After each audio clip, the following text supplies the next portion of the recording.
WildTalkRadio.com.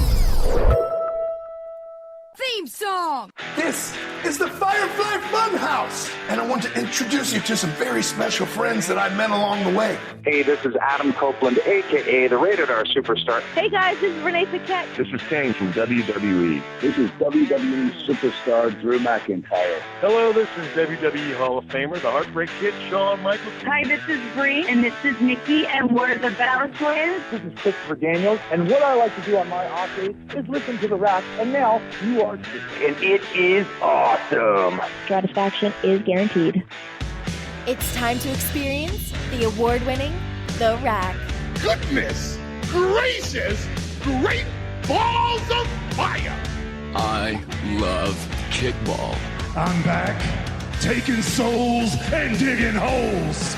I'm gonna break you, bitch, you hear me? You can look, but you can't touch. Ruthless aggression. With your host, They've been lying to you. Heroes don't exist. Y'all become addicted to the illusion of what a hero does for you. Have I mentioned that I was once addicted to eating sponges? Lindsey Ward. Look at me, woman. And you can just call me Taker. Oh my god, it's Taker, Taker, Taker, Taker. Does Taker hate me? Oh my god, it's Taker. And she was a wicked, wicked child who spat and swore and chewed tobacco. I like puppets. Stickers! And her producer, Sir Rockin. My little creatures of the night will now experience the magical art of puppetry. If you smell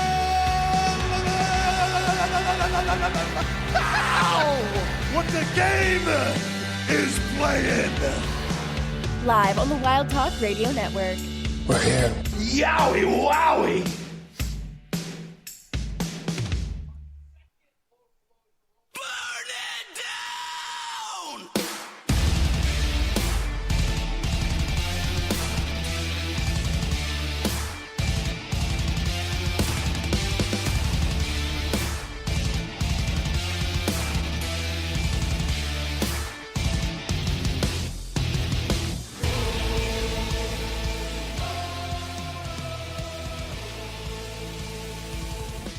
Good evening, everyone. Welcome to The Rack right here on WildTalkRadio.com, brought to you by our friends over at MBG Films. Check them out, youtube.com/MBG1211.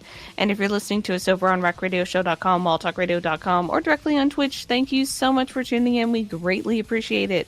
If you're on Twitch and you happen to have a Prime Gaming sub available, well, you can use it here for free for 30 days.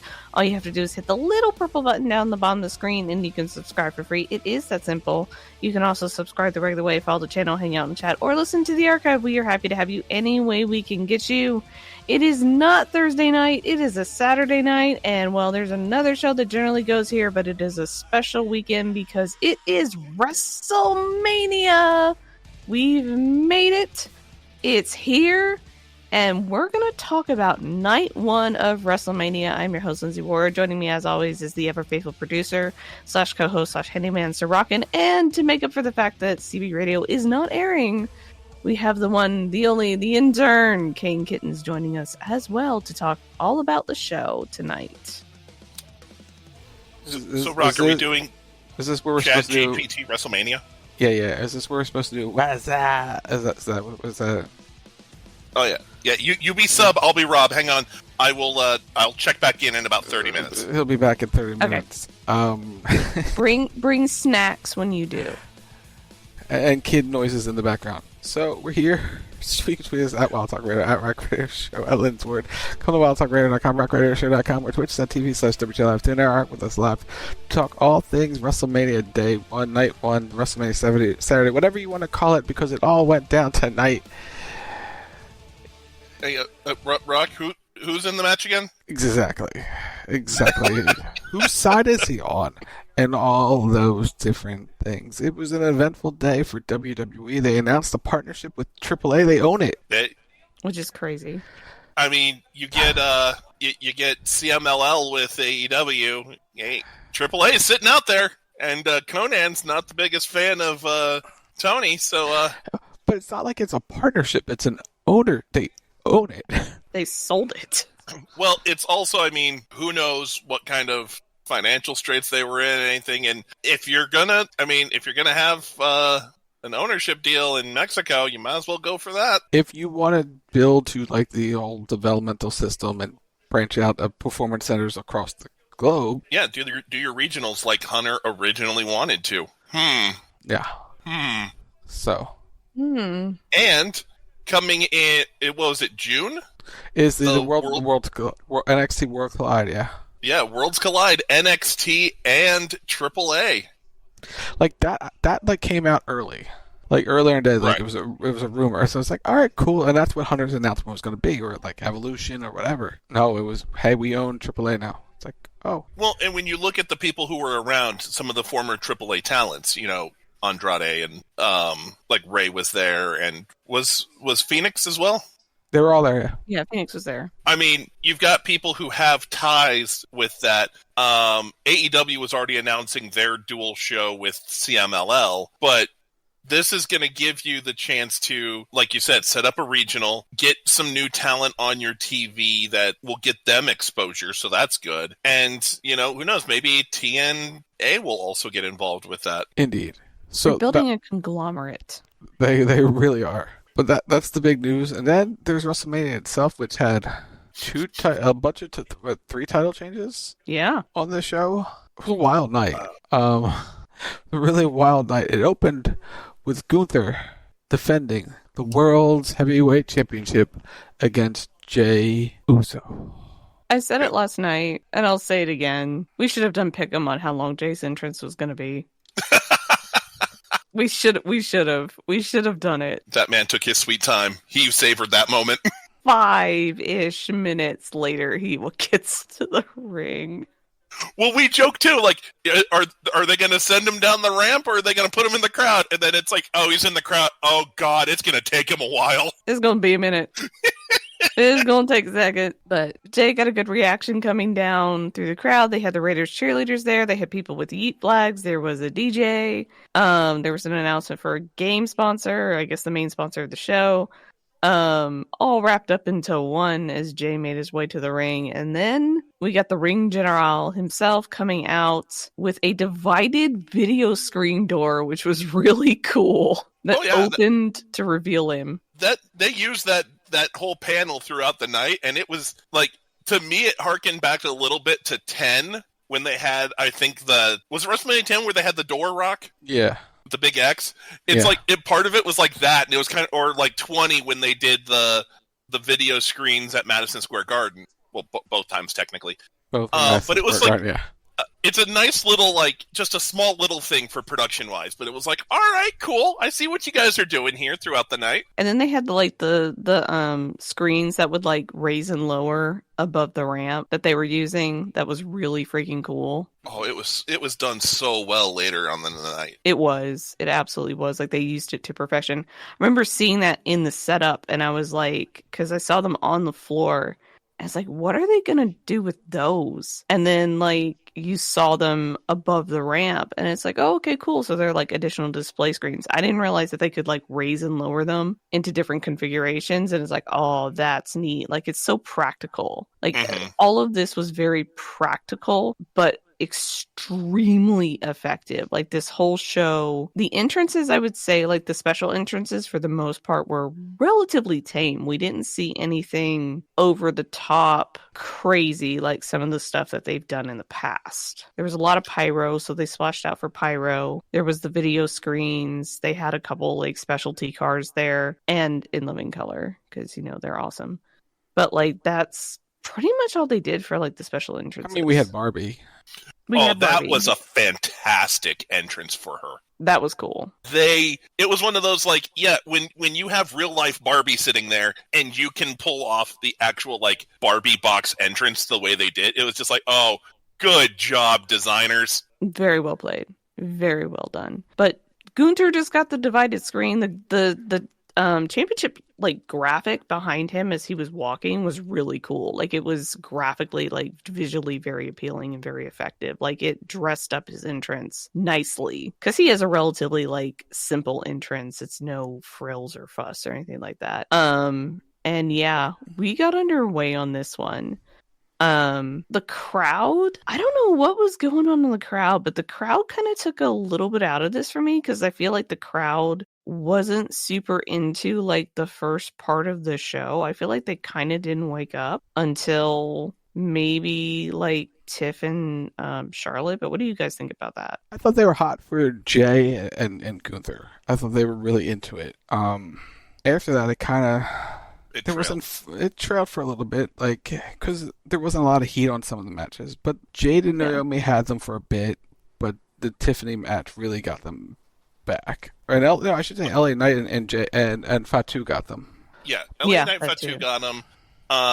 They were a bit into Americano and Phoenix, but I think Tiffany and Charlotte got them back simply because it is so polarizing in that match. Like, when Charlotte came out, you could tell who everyone was cheering for. They made their voices heard of just like, we don't want Charlotte. I felt, not to like skip around because we should talk about Jay and Gunther, but just to talk about this really quick, I felt kind of bad for her because they tried it again. They gave her the whole like promo package about her getting injured and her coming back and like the whole deal. And man, she showed up and they just boot her out of the building. Like they didn't want anything to do with her. Well, just like, oh, go ahead. They're just like, no. Well, it's like I said on Sunday. The whole thing about Charlotte is if you want to try to run the whole, I came back from injury and doing all of this, no one's going to do it for Charlotte because her entire existence has just been, I'm Charlotte Flair, bow down to me. There's never been sympathy involved. And I mean, even when, the greatest example of this was when they turned Becky, and Becky was supposed to be a heel. She beat the high holy hell out of Charlotte, and everyone cheered. Everyone was just like, absolutely, hit her again, go for it. And then Becky would show up and try to play off the heel part of it, and they would just be like, nah, we support you. That's how much people just don't like Charlotte right now. Like, she'd have to undergo a complete change, but that doesn't fit her character, because her character as a Flair has always been, high-flying, jet-riding, space mountain, all that stuff. 14-time women's champion. But they did tell a good story with Jay and Gunther. This was more of a story than necessarily a match. They took their time with this. This wasn't as aggressive at times as I thought it would be, but they were very methodical in how they did it. And they did a really nice job of blending both Jay and Gunther's styles, because stylistically they kind of clash a little bit. And so the two of them did a very, very, very lovely job of blending each other's like sort of move sets and how they work together. And the size difference was also a thing. And not that it was like horrible, but it's like, again, you have to take the fact that Gunther is just big into account, especially since Jay doesn't have the same stature. So they did a really good job of telling that story, especially having Jay stand his ground a lot and not necessarily getting thrown around like a rag doll. Like, he certainly had to go on the defensive more than once, but so did Gunther. Like, Jay gave as much as he took, if not more. Oh, yeah. And, like, Jay was motivated to take that title. Like, he's like, no, this is my shot. This is it. I'm winning. I'm taking this, and you can't stop me. Well, I liked the story where, a lot of what we'd seen going into this was Gunther asserting his will and kind of like, he will just clobber people into submission. Mm-hmm. And towards the end of the match, they got to the one point where the announcers pointed out, like, Gunther is hitting him with everything in the kitchen sink, and you see Jay kind of smiling and kind of like, yeah, hit me again. Bring it. Go ahead. Keep going. Yeah, like, come on. Keep the pedal down. Let's go. And part of that played into that last promo that Jay gave Gunther, where he was like, the reason I wasn't able to help my brother is because I was afraid. I'm not afraid anymore. And it's like, that was one of those kind of personification moments where it's like, Gunther's just hitting him with everything, and Jay's just like, come on. And you could see Gunther all of a sudden being like, what do I have to do now? Yeah, Jay's like, I've seen you do your worst. I know what your worst is. I know where your line is. And calling it back to what the finish was, what happened to Jimmy on Raw like 2 weeks ago. Choking out Gunther in return for choking out Jay was the best way to tie the whole story together. And it was a huge surprise to see Gunther tap. Well, yeah, because for the first, last year we saw Sammy beat him down. It took the top rope or the top rope brainbuster to put him down. Something we hadn't seen before. And again, it was Gunther trying to beat someone into submission and Sammy, for lack of a better term, hulking up to get the win. Mm-hmm. This time it was Gunther was put in a position he hadn't been in before, which was in the sleeper, in a submission style, and Gunther had to tap because it was just like, I can't get out of this, which sends a big message. It does. Speaking of Jay, here he comes in the press conference with his brand new shirt. WrestleMania. There we go. But yeah, it was a good match. Told the right story. I think he tapped a little too quickly, but I think it's saving himself. Gunther knows, to protect himself. He's not going to put himself in too much damage. He's trapped. He's not going to fight it. He'll give up and save himself for another day. I think that's kind of how that went. Well, and that's almost, for lack of a better term, an MMA mentality of okay, if you're put in this position, don't try and fight it because you're going to do yourself more harm. Just recognize what's going on, live for another day, come back the next fight. Also, it's more of a heel thing to tap quick. Baby faces kind of hang on because you can try, but it's they drag it out, whether they pass out or whatever, but they drag it out because you're trying to get the crowd to erupt. A heel tapping makes more sense. All right, I was just making reference to the Hall of Fame segment that got honored. Yeah, no, it's more because they just drag it out and you get the crowd behind it. Rather, for heels, it's better for a heel to. You don't want to see you're not getting behind a heel to survive. You want him to tap. So yeah, you want it over. You're like, do it.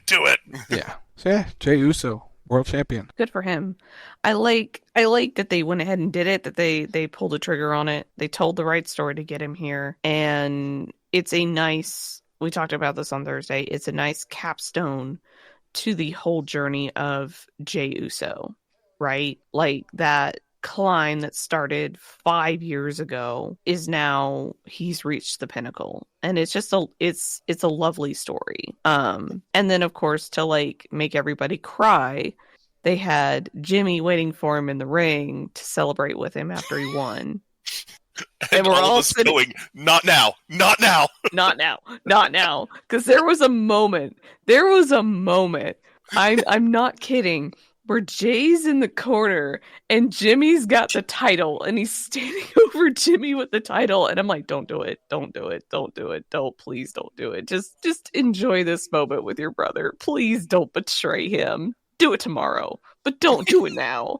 Feel the moment, man. Feel the moment. Thankfully, he didn't do it, but there's there's a moment where you're like, okay, all right.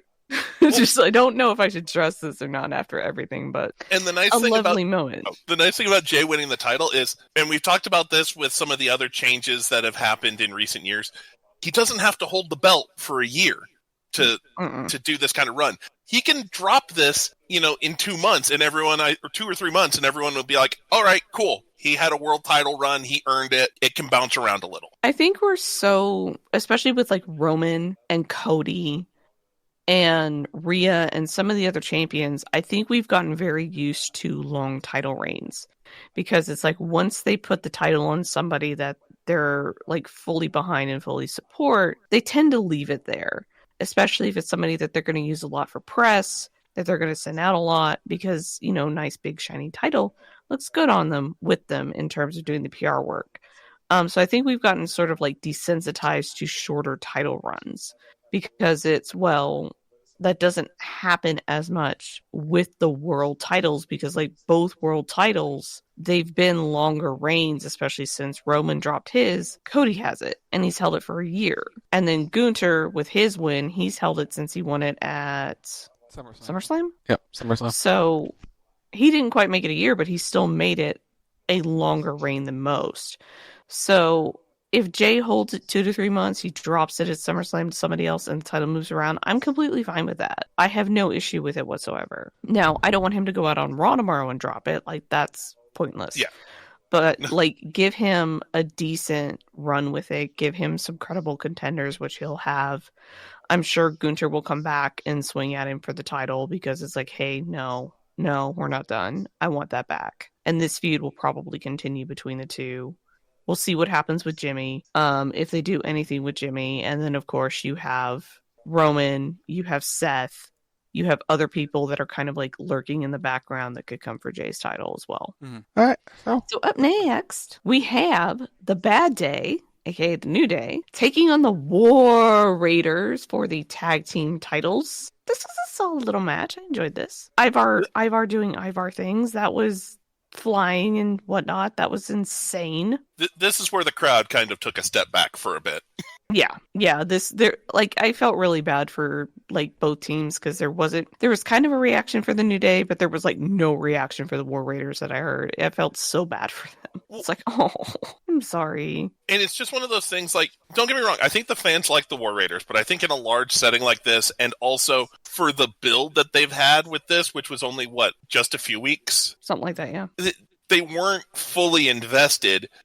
And some of the things that could really kind of get you involved weren't able to be seen by, like, the large live crowd. Like what the announcers were touching on with the New Day gear. It's like, if you're watching at home, you're like, oh, I can see that, and oh, that's a nice touch. But at the same time, that feud is between the New Day and Big E. Yeah. Who's not involved with this match. No. So it's hard for the fans to really kind of, I think, get with like, oh yeah, it's the War Raiders they're fighting, but really the whole big thing is it's these two assholes and they're making fun of their injured former friend. So for the crowd, I mean, it's just kind of like, don't get me wrong, good match, right team won in the end, in my opinion, but also like with the New Day, they're going to be the ultimate slimy heel team, so it's also kind of like when they do win, you're kind of like, oh, okay, it kind of, you're not excited about it. You're just like, oh, great, these wormy guys now have the belts. Yay. I think, too, there's more rebuilding that has to be done with the War Raiders because, no offense to them, they did their best. They tried to make it work, but they were the Viking Raiders, right? And by the end, it was kitschy, and it was shticky, and it was a gimmick. And it was, at times, hard to take them seriously in the Viking gimmick. Like, it was cool, but it was just also a little silly at times. So I think they being WWE, has to do more to sort of, like, rebuild them into the serious tag team that we saw in NXT, where they were completely dominant. Because the other side of that, too, is the Viking Raiders had a sort of, like, wishy-washy tenure in WWE where they weren't as dominant or as badass as what they were in NXT, which was a fairly common thing when talent of that era got called up. So yeah. I think if they could build the Viking Raiders back up the War Raiders back up into a legitimate threat, then you might have something there. But like in terms of just them being a tag team, it is still a little hard to take them seriously. Okay. A little side note, just because she just came out in the press conference or the press or post-show thing, it is so jarring to see Jade on WrestleMania and then see her here with like 4 times as much hair. It's Instagrow. That's all it is. Instagrow hair. That's how it happened. And I love it because now they're showing the side by side where it's like, yeah, she has this really short Storm style haircut, and then you look at her on the panel and it's these long flowing locks. Look, she got the extensions put back in. It's fine. Probably took all night. Yeah. She was early in the show. It was fine. New Day come out on top. And since we're talking about her, which is very good for the heel run, they grabbed the titles and they ran. Yeah, because Kofi held the foot down, so they'll get a rematch coming up probably soon. Yeah, but they were like, okay, we won, bye. We're going to the buffet. See y'all later. Peace. But speaking of Jade, since she's on TV right now and we're talking, we're getting ready to talk about her. Jade Cargill took on Naomi, and I popped for Jade's entrance because they got Jim fucking Cantori to do it. Like, they paid for Jim Cantori, complete with the Weather Channel logo on the microphone. They shelled out for that shit to get that. They had him do like a full storm weather forecast skit for her entrance to come out. It was actually really well done. It was really good. If you don't, and I'm just going to say this, if you don't know who Jim Cantori is, because some people may not know who he is the epitome of weathermen. And if you live in a storm-prone area, you get like tornadoes or hurricanes, at least in the South. Like if you get the bad weather, right? You know who Jim Cantori is, because if that motherfucker shows up in your town, stuff's going you down. about to get the worst of it. He's like, it's like Jim Cantori. Where is Jim? Like his general location, and is the Waffle House still open? Those are the scales for storms around here. So, like in terms of like how bad it's going to be, because if Jim Cantori's in your town and the Waffle House is closed, odds are you don't have a town anymore. But yeah, so like just the fact that they used Jim Cantori in the entrance, I thought was absolutely hilarious. It was awesome. Well, Lindsay, the best way to equate this is if you're in a place and you see like a Wolf Blitzer or a Anderson Cooper show up and it's not New Year's, you know you're screwed. Yeah, you're kind of fucked. Stuff's going down. Oh my God. It's like, I need to leave now. Like, I actually, during storm season, I think there's actually a Twitter that tells people where Jim Cantori was generally going to be. Especially for, like, hurricanes and stuff. They're like, this is where he's going. So, y'all may want to leave. Just saying. But yeah, so they had him do Jade's entrance. She came out. Her gear was fabulous. She looked fantastic. She wore Storm from X-Men style gear. Naomi came out. She did her entrance, which I think this was the full entrance for the new gimmick. New music. Get brand new music for her entrance, which is nice to see.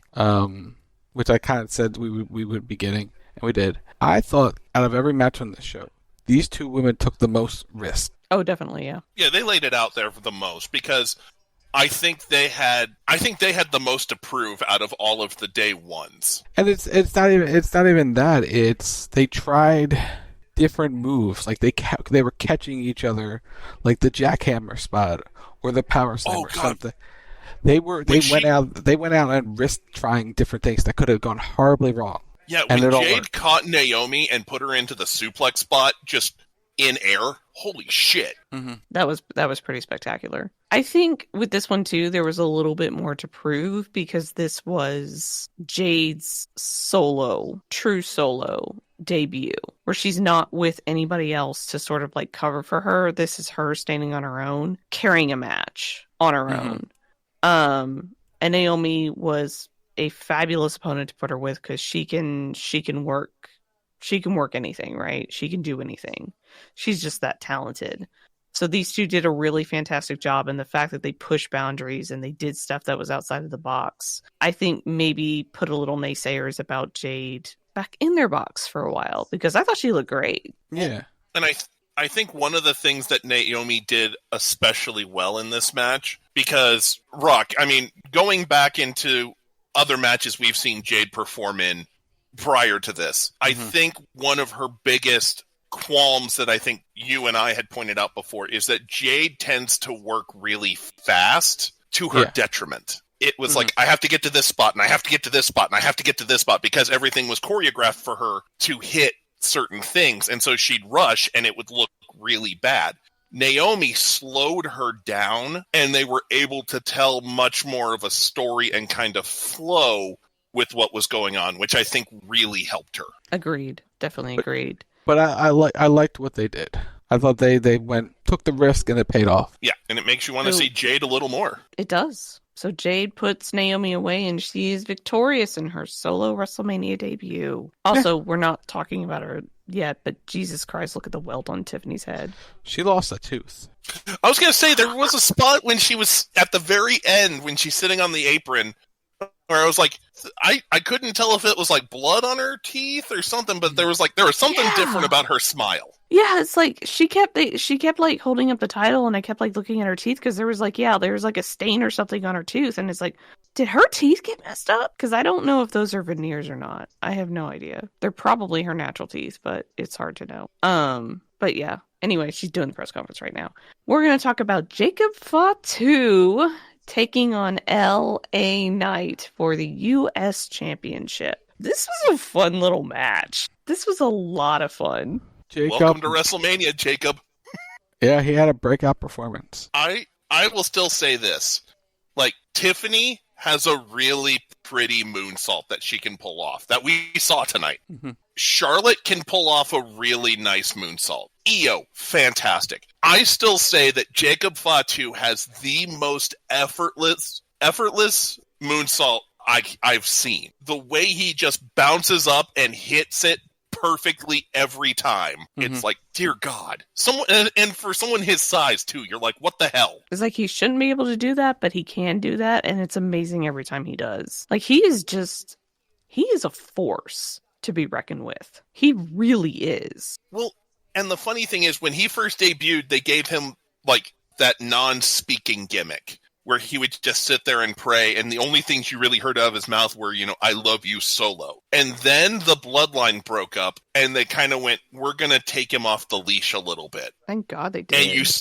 And you start to realize how much of a complete package Jacob Fatu really is. Because we saw him in the ring. We saw, he's a powerhouse, and he's agile, and he's big. But when he can actually talk as well and carry it off, and this is where a lot of people, because you heard when they created the bloodline and then they brought Jacob Fatu in, there was that fear that Jacob was going to overshadow Solo. And we're kind of like, I don't know. Now you're starting to see where everyone was talking about that and going, okay, no, I can absolutely see why they're saying that. Solo has, they're both very similar, but Jacob just has an aura to him that Solo doesn't. Mm-hmm. And I think that's the difference, because Jacob has figured out how to capitalize on that. And with everything else he brings to the table, it just works. Like, Solo was a really good enforcer, and he was really good in the non-speaking role, and yeah, he had that aura, and he had that, you could see it, and you could see he was going to be a talent. But when they put him in that leadership position, and they put him in that talking role, something disconnected with him, where, especially after everything in the bloodline and all that Roman did and just the whole story that they told with it, Solo just could not fill Roman's shoes. And I hate saying that because he tried really super hard, but he just can't fill Roman's shoes. Well, in terms of carrying that group. I think you touched on a very important point with that. And to relate this to an even older kind of thing, like when you had the Horsemen, Flair was always in the role of being the leader because he just had the charisma. He had the presence. Arn Anderson is always going to be an enforcer. He's never going to be the leader of the group. He's just the muscle. And in this case, that's the role that Solo just is. No fault of his own, but it's like he's a better, big, quiet muscle than he is like trying to take a leadership role. And Jacob just has that natural charisma to be able to be like, no, I absolutely want to just focus on him now. I would agree with that. Yeah, I can get behind that. And that's okay, because they can find something else for Solo to do, and they can build Solo into something else while they focus on Jacob. Like, they have time on Solo. That's the whole thing. And if he's just in the managerial role and he kind of finds himself in that while he's managing Solo and they have that weird relationship with each other, that's okay. There's nothing wrong with that. Or if they move Solo to Raw, or if they break him out another way, that's fine too. So moving on, Jacob Fatu won, by the way. He beat LA Knight. And his dad came out and celebrated. That's not his dad. Is that his dad? I thought that was his dad. No. His dad is the Tongan kid. Oh, Haku was there. Yeah. The man called Meng. I thought that was his dad. I'm sorry. No, that's Hikuleo and the Gorillas of Destiny's dad. Ah, it's still good to see Haku. Yeah. Oh, God, this match. We're at the Twitter match of the night, y'all. Oh, Oh, God. Okay, all right. So this match was supposed to be El Grande Americano versus Rey Mysterio, but unfortunately Rey Mysterio got, quote-unquote, injured last night on SmackDown. Oh, no, he did get injured. I know, but it's so... messed himself up. But it's so fucking convenient. Like, just the convenience of the injury is just insane. But he got injured, and so they replaced Rey Mysterio with Rey Fenix for the match. Americano came out with the old-timey filter and the largest mariachi band I've ever seen in my life. Like, it was a mariachi orchestra, and they were dressed up in traditional outfits and Americano masks. And then you had Fenix come out, and he made his WrestleMania debut. This is where they were kind of talking about the AAA stuff a little bit. And you had Vikingo, who was at ringside, kind of get into it a little bit with Rey Mysterio, with Americano. He was featured as like a special guest, and then Americano got on his face, and then Americano got kicked in the face as a result of, being a dick. This match was good, but yeah, I'll let you guys talk about it. You guys go first. It was a good technical match with a lot of shenanigans at the end. Yeah. Yeah. It was what you thought you would probably get out of a luchador and a technical wrestler incorporating lucha moves. I still say that this is probably the most entertaining I've ever seen Chad Gable, which unfortunately says something. He's owning the shit out of this. Like, he's absolutely owning it and selling it like you do.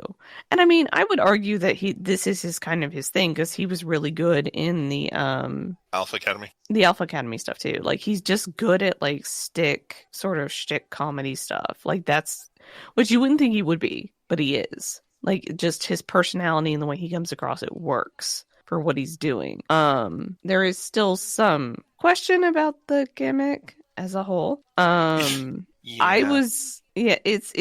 a little questionable, and it was made a little bit more questionable because I didn't necessarily like the commentary in this match, and the fact that Wade and Pat were trying to like pretend like that it wasn't Chad Gable. Like, the only person that was calling out Americano as Chad Gable was Michael Cole. Like, I don't know if I can necessarily get behind like them pretending that it's not him, because to me that's what made it somewhat excusable, was that like everybody knows and nobody's trying to play into it except for Chad Gable. Like, he's the only one that's like completely delusional about it. But like them trying to like play up the fact that, oh no, that's not Chad Gable, it's El Grande Americano. Like, the whole thing tonight was like, I don't know about that. I don't know if I can get behind that.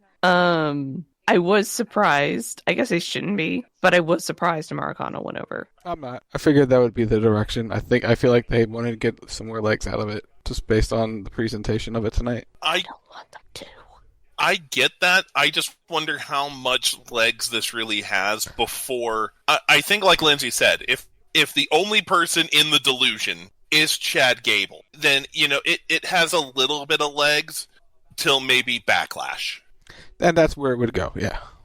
I was going to say, I think that Backlash needs to be the absolute end of it. If it goes past that, you run the real risk of fans just not giving a shit. And if you get to that point, you've really kind of hit a problem, because if they're invested in the fact that they don't like Chad Gable, that's fine. If you lose investment, then you've lost everything. Yeah. I think too, it's a taste level thing, right? Like, this is already questionable at best. Like, that's putting it very mildly and very nicely. This has already hit some backlash. They've tied the backlash into the story, tying it with like the AAA announcement and associating it with all the AAA stuff that they did tonight. I don't know about that. Like, to me, that was kind of like, ooh, because they like had the match, and then they followed it up like showing like all the AAA officials and everything else, and it's like, that's a bad follow up. So to me, like, if it ends at Backlash with like all the luchadors ganging up on Gable and beating him up and unmasking him and be like, no, you're Chad Gable, goddammit, and you're like, you're doing us all dirty. Like, you're making fun of our culture, you're making fun of us, you're making fun of our history, like, basically F you, and they kick his ass. That's fine. Like, that's really how this should end, is like he gets unmasked and he gets exposed and like he pays the price for his hubris. But like if they try to push this much further than what they're doing, I don't know, because to me it becomes a taste thing. Yeah. Like, well, it especially in the current environment. Well, I was going to say, like, they kind of started that a little bit with the Andre the Giant Battle Royal last night, where it's like all the luchadors beat the shit out of Chad Gable. And it was satisfying. I will admit, I watched that. It was satisfying. But what I was going to say is, I wonder if this leads to something like at Backlash, you do something like it's Ray Fenix, someone else, and you introduce Vikingo into it versus Americano and American Made. Yeah. And you have that moment towards the end of the match where all the luchadors just get their shit in and beat him up. And then, yeah, like they finish the match, and at the end is the unmasking, and it's like, our culture is not your joke. And it's like, boom, there's the end of the whole thing. And then you move, American Made collectively onto something else. Or break them up, or whatever. Yeah. I think that would be appropriate, but yeah, like this was, for a match, it was fine. Like technically, everything was fine about it. Gable winning was what it was. But this is kind of one of those things that like you question the taste level a little bit, because LeMans put it in chat. It's a very old regime type storyline, and it is. It's a very sort of like harken back to a few other things that they've done. Which again, they live in the time of which they were done, but in the lens of 2025, they are questionable at best. So it's kind of like, I'm surprised they're doing something like this, but I'm also not surprised they're doing something like this. But let's hope that they take it to Backlash and they end it at Backlash. Tiffany Stratton versus Charlotte Flair for the Women's Championship. We had two special entrances in this. We had Tiffy with her Barbie boxes, and we had Charlotte roll up in a chauffeur-driven Rolls Royce. They did the same entrance. God. Yeah. It was, what was, LA Knight came in what, a Lamborghini? Yeah. Yeah. No, that was a Maserati, wasn't it? Or Maserati, whatever it was. It's the same entrance. Come on. In both of them, it wasn't even them driving. Like, it's another thing if one of them came rolling up in the car, but it's like, I understand why they're both passengers, but yeah, honestly, and we put this in our group chat, I was like, technically, I liked Knight's entrance more.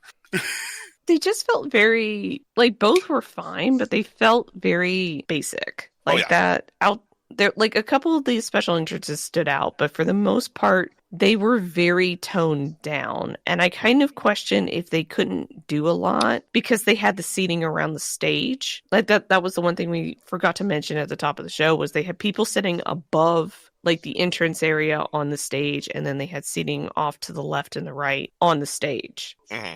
Which I like, that would be a cool place to sit, but that would also be a shitty place to sit because you have to deal with all the fucking pyro. You're right by it, like you're right next to it. And then you don't really have that great view of the ring or the entrances because everything is beneath, like, especially if you're on top, the little like canopy that they have there. Well, so you don't get to see anything. The canopy, and then depending on it, you're having to deal with those floating screens that you talked about, and the fact that they like lower and raise. So if you're on top of the stage, at some point you're going to be dealing with those things obscuring your view. Yeah. So I kind of question that, but it's like, it was fine. Like Charlotte's entrance was what it was. And Tiffy's entrance was good. Like, again, the Barbie boxes that were put in by Mattel. But that was all good. It was all appropriate. And then we got into the match. I really liked this match. I thought the women showed their hatred. I thought they got very physical, a lot of trash talk.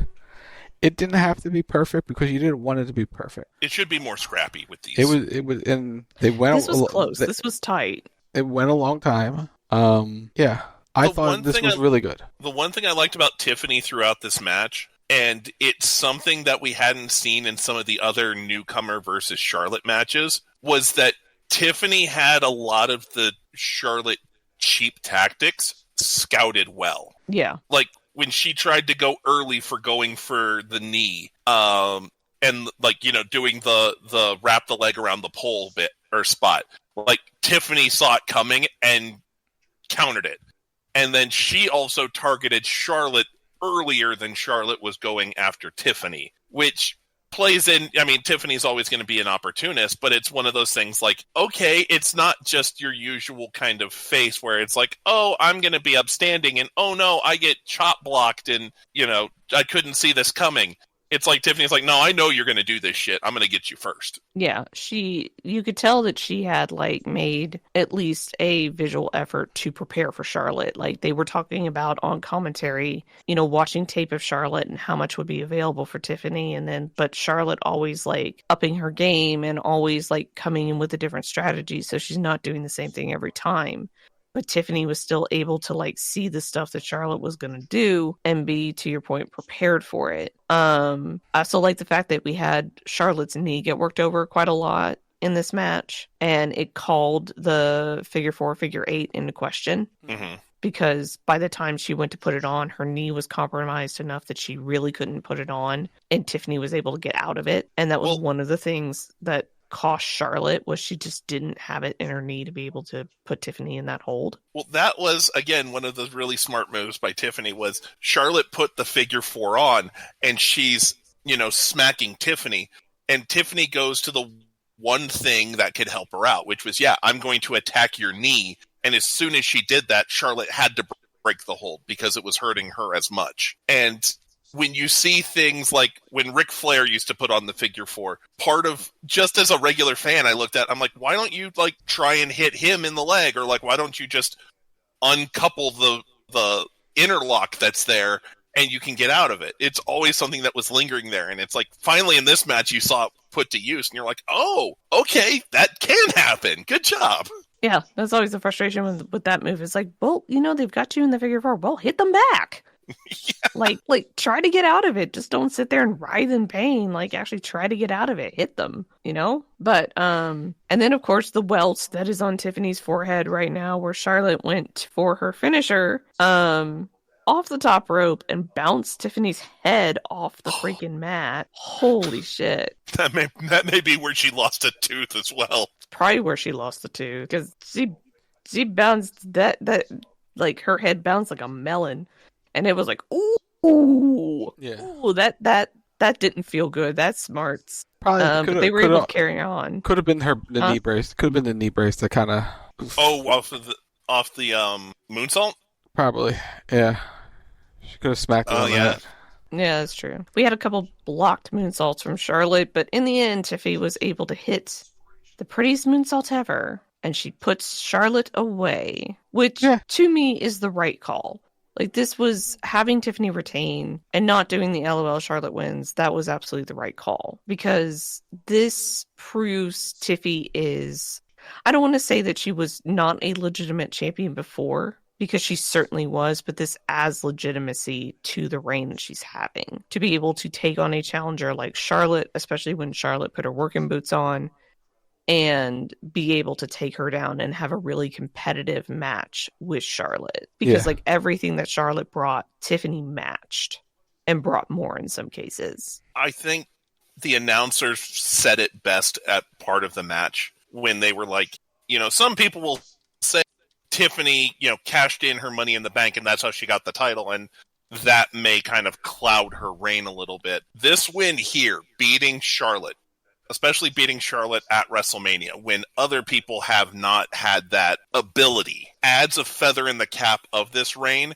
And like you said, Lindsay, it's not that her reign before this was illegitimate, but this does kind of add an air of okay, no, she's credible. She's a good champ. So Tiffany Stratton walks out, still the champ, and Charlotte just kind of left. One interesting thing to note, and I kind of wonder where this is going to go, if this is going to go anywhere. Charlotte did Stephanie Vaquer's move. Yeah. She did it a few weeks ago, too. It's kind of been a thing. I don't know if she's doing it because she can, or if they're setting up something between the two, or if Vaquer's going to go up to Charlotte and be like, the fuck you doing?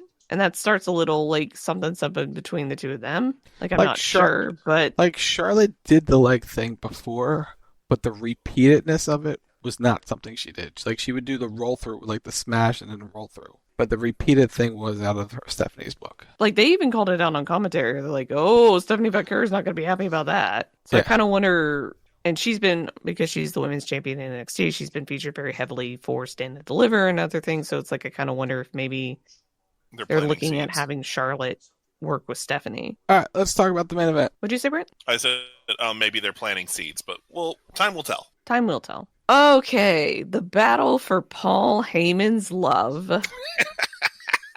Seth Rollins, Roman Reigns, CM Punk all fought each other for no particular reason other than because they want Paul Heyman to like them best in a triple threat match. I really like the CM Punk entrance. I like the video package. I liked in living color playing into the ring. I thought that entire presentation was good. I liked the throwback to the yellow tights because that has history for him. That was when he did the pipe bomb promo. It all tied together. Punk's usually good at that. It was a nice way to make it feel special. I think it was I think it was also the first call back to like his first tights in ECW too. I could be wrong. Look up, Brent. I was gonna say I liked the kind of, I'm always like a history person, so seeing the way they shot that promo or that package with the archival footage of Punk and then like the current version saying the same thing, and just that juxtaposition of like, this is back in the day, this is now, and it's like I'm still kind of the same person, but at the same time I'm 15, 20 years older. I really liked that aspect of it. And then in the same vein of the history, I loved what they did with Roman Reigns on his entrance. Oh, that was so cool. The video screens of the Anoa'i bloodline, and you got to see, Yokozuna and him and Afa and Sika all there, and the fact that they lowered them down to the ramp to like be there with him was such a cool sight. And then Seth got Dwayne's got his flamethrower. Seth's entrance was weird. I feel like no, I feel like there was a concept there. Like, you could see that there was a concept there. I just don't know if they executed it well. Because, like, he came out in, like, this trash bag looking thing, and he had the flamethrower, and then the screen went black. And it's like, is my feed fucked up? Like, what's going on? And then, like, because, like, it was black for, like, I want to say 30 to 45 seconds. Like, it was black for a while. And I'm sitting here looking at it like, what is wrong with the feed? And then it goes back up and there's Seth in all white. Okay, so that mine buffered. Legitimately buffered. Oh, see, for mine, the funny thing is, it went dark, and I looked up in the corner, and I could see the clock, or I could see the timer on Peacock still running. So I was like, okay, did they just lose feed? But no, I'm still getting the closed captioning for the audio. And then I realized, like, why Seth was wearing the big, baggy black over thing was to conceal, the white gear under. Yeah, so like it buffered, it had to restart and like everything. So it's like, I saw him like open the jacket and then it's like buffer, and it's like it showed the error, like your thing is buffering a lot. It's like okay.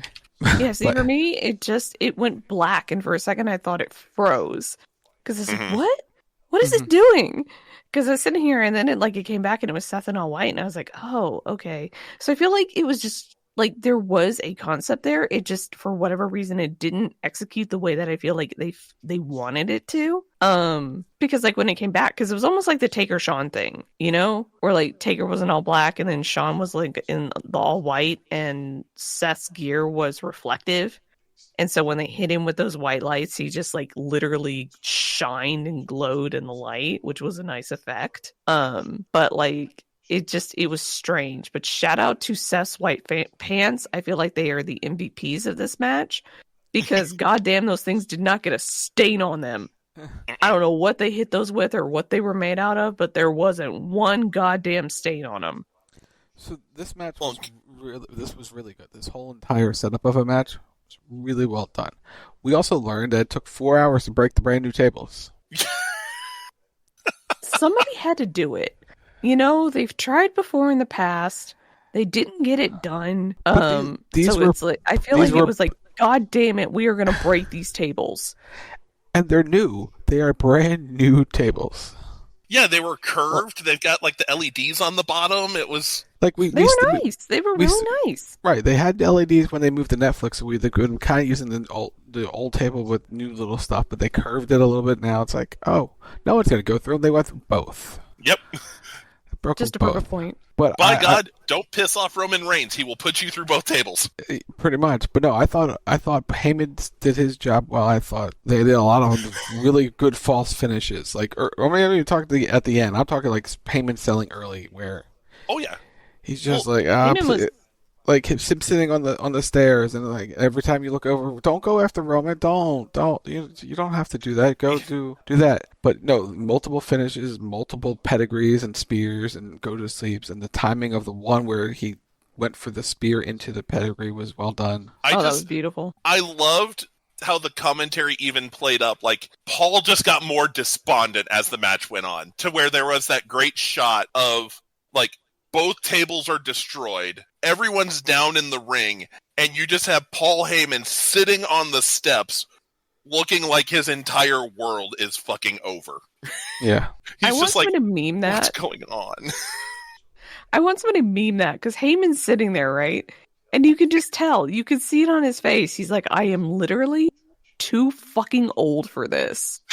I am so over all of this shit. I just want to go home. Like, that was the look on his face. And it was so perfect. It was so perfect. Like, Paul Heyman was just the chef's kiss to this match. And just the story that was revolving in this match. Because it was, what I liked was, it didn't become about Paul until the end. Like, they were really, really good about focusing in on how much Roman and Seth and Punk just don't like each other. And they beat the shit out of each other. We had a little bit of crowd surfing. We had Roman decide he wanted to cannonball into the crowd. You had Seth try to be the architect and just tiny. Well, I like the tiny bit of like Roman doing that. Like, oh my God, do I do this? Do I fuck it? Let's go. And like right as the moment comes, he's just like, nope, screw you, Seth. Right? Like, I'm not going there. I still hate you. But we got the moment, which is what I think everybody wanted. We got the moment. But I liked how they told that whole story. And then once they had kind of like just absolutely devastated each other, and like everybody had thrown what everybody had at everybody else, right? Like they were all down, they were all tired, they all just wanted this to end. Then in that moment, that's when it became about Paul. And he had Paul get up, and he gets a chair, and he walks over to the ring, and everybody's like, what's he gonna do? Because like Roman and Punk were the closest to Paul. And then on the opposite side of the ring, facing the ramp, was Seth. So it's like, how are they gonna do this? And God, just the way they did this was so freaking good. Because you have Paul hand Punk the chair. It was a game of musical chairs, y'all. Paul hands Punk the chair, and Punk gets an arm to the nuts for his trouble. To which I asked, hold on, our Lord. Hold on, before you go to that, Paul Heyman starts screaming, "You made me do this. You made me choose. You made me choose." Mm-hmm. And then continue. Which, by the way, in the year of our Lord 2025, why are people not wearing protective gear? I would think y'all would know better, but maybe not. So Punk goes down, and Paul picks up the chair, and he goes, my tribal chief, and he gets down on one knee, and he offers the chair to Roman. And Roman takes the chair, and he beats the shit out of Punk with the chair. Mind you, Seth is still dead on the other side of the ring. And everybody thinks that Paul Heyman has gone back to Roman Reigns. Everybody thinks that Paul Heyman is going to return to his tribal chief. And we see Seth start to get up, and we see Seth facing the ramp. And it's the exact scenario 10 years ago, reversed, where Seth has his back to Roman. Roman has the chair, and Paul Heyman, with that evil glint in his eye, is like, do it, do it, do it. And so Roman puts Paul behind him. He swings back, ready to hit that chair. And then Paul Heyman drops to one knee, and Roman gets a forearm to the nuts and goes down. The thing about the crotch that Paul gave to Roman, so it's like, when it came to Punk, he just did, like, the uppercut. Yeah. And Punk drops. If you rewatch what he does with Roman, it's like, he hits him, and then, like, moves his, like, essentially, like, it's not just a simple punch. It's, like, making sure that Roman feels this shit. Yeah, it was almost like he was like rubbing them a little bit. It was a little weird.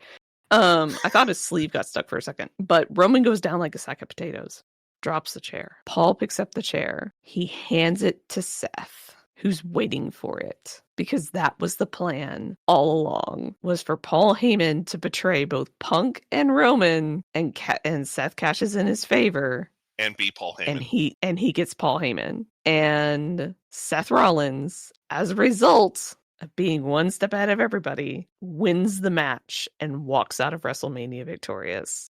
This was so fucking good. Do you want to be smug now? Would you like to be smug now? I will just say 2 words. Called it. That's all you want to do?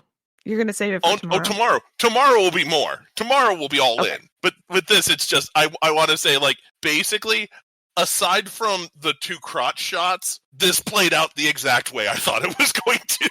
And I'm so glad it turned out this way, because I think it revitalizes Seth's character. Don't get me wrong. The fans love doing the song. But I feel like with Seth, it was very much like he had the clothes, he had the song, but that he's just been kind of there for a while. Yeah, he's stagnant. He's stagnant, and I think giving him Paul and turning him, maybe a bit more heel now will give him a chance to take another step, because now he can just be like, I did this to save everyone from CM Punk and Roman Reigns. Like, this is, this is what you all needed, and I'm filling that role. And now it's going to be like that kind of like, I know what's better for you kind of thing. And the fans can now start to turn a bit more and be like, nah, shut up.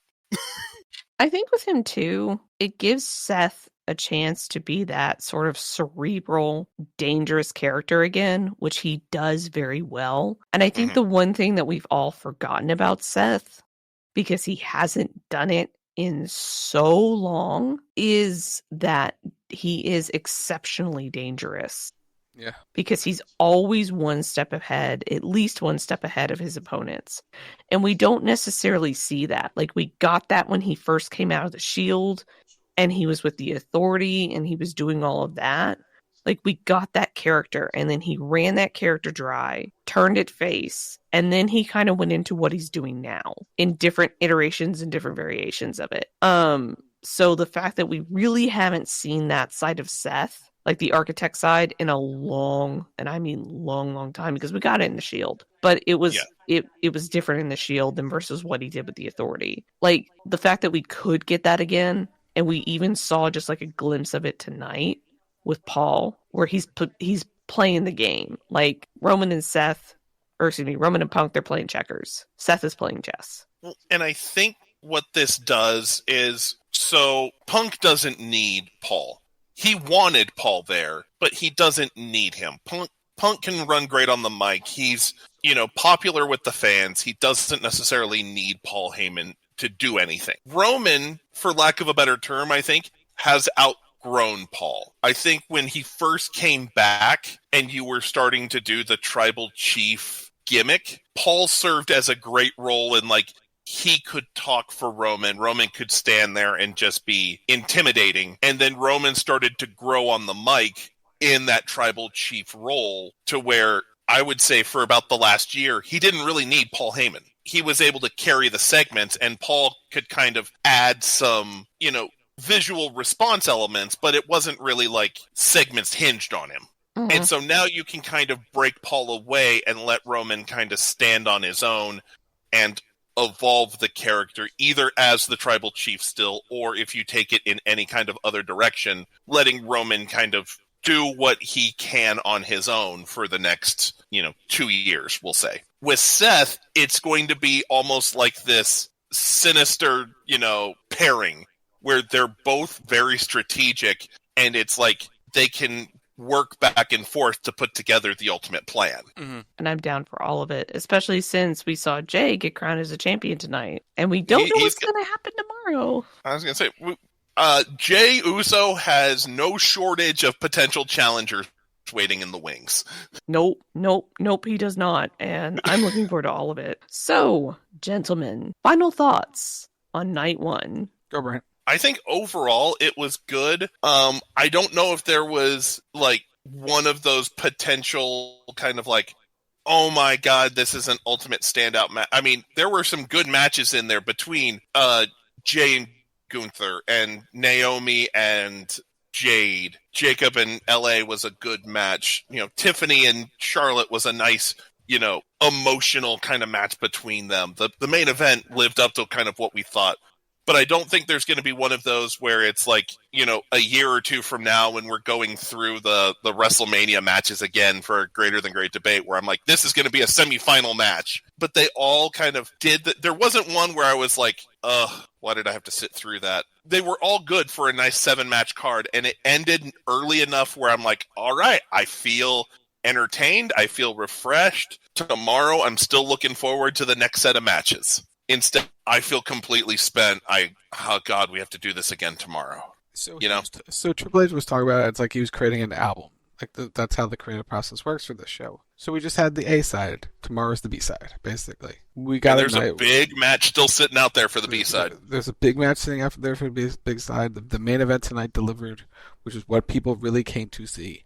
Everything else told the story they needed to. We crowned 3 new champions. I thought the show was very solid. Like when you go back in time, you mentioned like where would they be in semifinals, but when you stack the card together, it will go down as one of the better shows in the history of Mania because there's been a lot of stinkers in terms of some matches on shows. Like you have a good open and a good main, but there's been like 5-6 minute matches that didn't like hit or were too fast.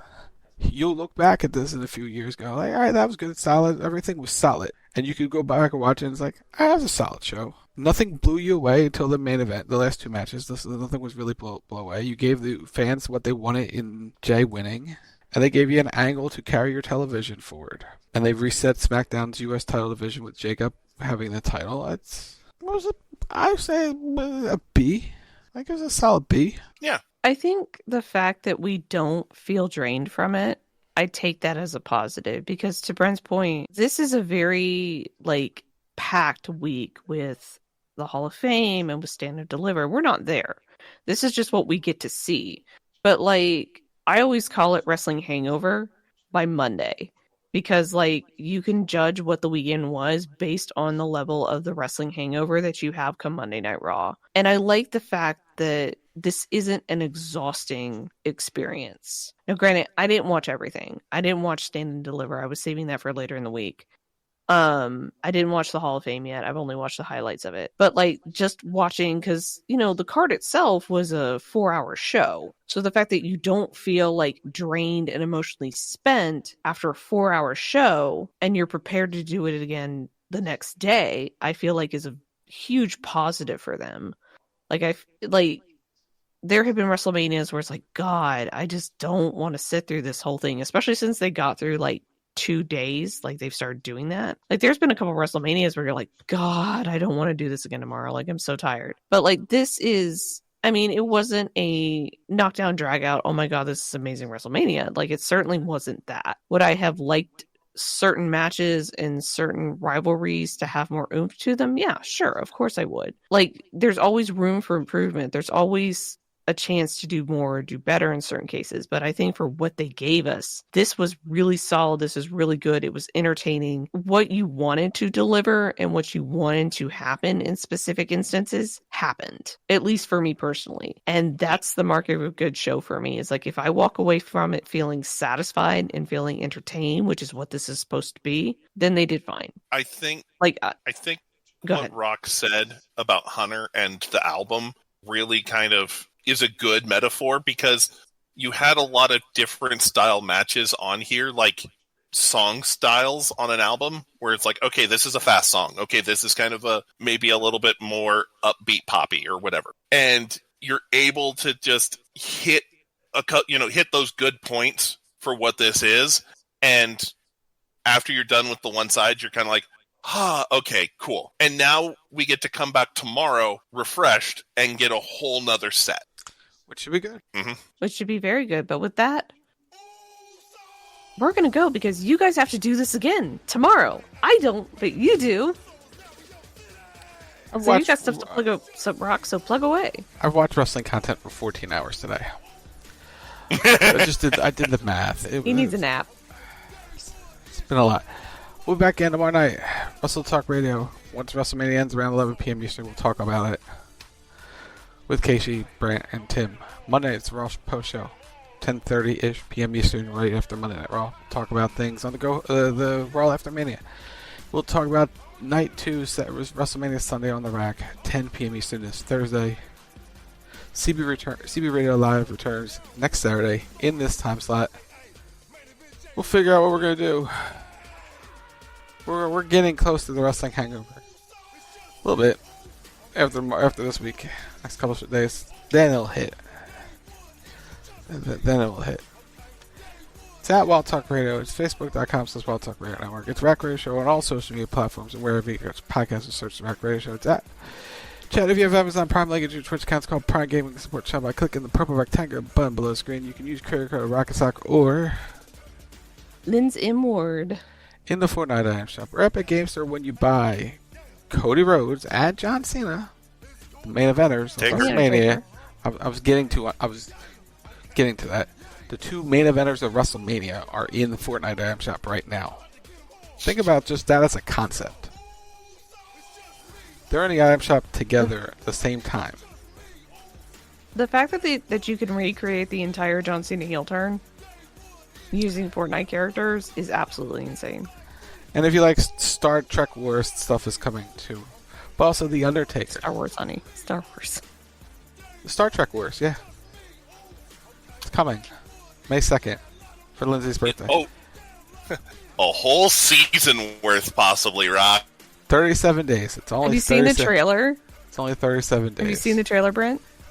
No, not yet. I'm going to. Anyway. Okay. Undertaker's there. Use the codes because we are hashtag partner. Brent, plug your stuff. Alright, everyone. If you want to find me, you can take a look across some social media platforms: X, Threads, Blue Sky, Instagram, Twitter /X, like I said. Either at KaneKittens or Kane.Kittens. One of those will get you to where I am located. All right. You can follow me on most of the social medias at Lindsward, LNSWD. You can check me out on Twitch, twitch.tv/Lindsward. You can follow me on YouTube, youtube.com/@Lindsward. And you can follow me on TikTok, Lindsward0. And while you're liking and subscribing and following and doing all the things, you can head over to Matt's channel, MBG Films, youtube.com/MBG1211. Go over there, tell him we said hi, and subscribe and like his content. So for Rock, and for Brent, I'm Lindsey Ward. You've been listening to Rack right here on WildTalkRadio.com. WrestleMania Night 1. She's in the books. Everybody, for the full recap, head over to Wild Talk Radio tomorrow, Wrestle Talk Radio tomorrow. Till then, bye!